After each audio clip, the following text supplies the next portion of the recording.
रक्षण करा, पर्यावरणाचे रक्षण करा. पर्यावरण म्हणजे निसर्गाने दिलेली सर्वात मोठी देणगी आहे. मानवासहित सर्व सजीवांचे जीवन पर्यावरणावर अवलंबून असते. पर्यावरण नीट नसेल तर आपले जीवन धोक्यात येते. याला आपणच जबाबदार आहोत. आपणच पर्यावरणाची हानी करतो आणि सर्व जीवसृष्टी धोक्यात आणतो. म्हणजे लोकसंख्या वाढली म्हणून जंगली तोडली, त्यामुळे पर्यावरणातील ऑक्सिजन व ओझोन वायूचे प्रमाण कमी झाले. ऑक्सिजन तर मानवी जीवनासाठी प्राणवायू आहे. ऑक्सिजन नसेल तर आपण जगू शकत नाही, परंतु याचे महत्त्व आपल्याला नाही. याचे महत्त्व माणूस जेव्हा हॉस्पिटलला जातो आणि हजारो लाखो रुपयांनी ऑक्सिजन विकत घेतो तेव्हा याचे खरे महत्त्व आपल्याला समजते. प्लास्टिकचा वापर, अतिवापर, वाहनांचा अतिवापर यामुळे वायू प्रदूषण वाढते.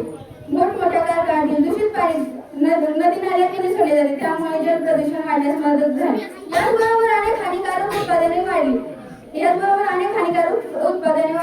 सर्व कारणांमुळे पर्यावरणाची फार मोठी हानी होत आहे. पर्यावरणाचा ऱ्हास होण्यास पूर्णपणे आपणच जबाबदार आहोत.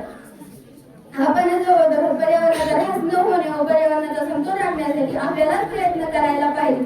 स्वातंत्र्य दिनाचा दिवस खास निसर्ग रक्षणाचा घेऊन द्या. स्वातंत्र्य दिनाचा दिवस खास निसर्ग रक्षणाचा घेऊन द्या. सर्वांच्या सहकार्याची आज पृथ्वीला घेऊ देऊ श्वास. ते म्हणजे असे की जास्तीत जास्त झाडे लावणे आणि काढलेली त्याची निगा राखणे.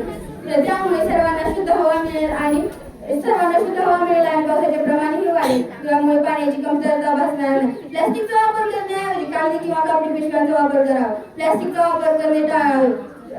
कचऱ्याची व मोठमोठ्या कारखान्यातील दूषित पाण्याची योग्य ती विल्हेवाट लावणे. प्रत्येकाने आपल्या आयुष्यात किमान एक तरी झाड लावणे. अशा प्रकारचे प्रयत्न आपण सर्वांनी मिळून केले तर पर्यावरणाचा समतोल राहील आणि आपले जीवन सुखी होईल. चला तर मग याची सुरुवात आपल्यापासूनच करूया. वृक्षवल्ली आम्हा सोयरे या म्हणीचा अर्थ पूर्ण करण्यासाठी संकल्प करूया. झाडे लावूया आणि झाडे जगून पर्यावरणाचे रक्षण करूया. जाता एवढेच म्हणेन, झाडाविना ढग गेले, ढगाविना गेले पाणी. झाडाविना ढग गेले, ढगाविना गेले पाणी. पाण्याविना शेती गेली, शेतीविना समृद्धी गेली. समृद्धीविना हवा दरीत झाली. इतके सारे अनर्थ वृक्षतोडीनेच केले. निसर्ग हा म्हणून टोपला, जाणीव त्याची ठेवा. निसर्ग हा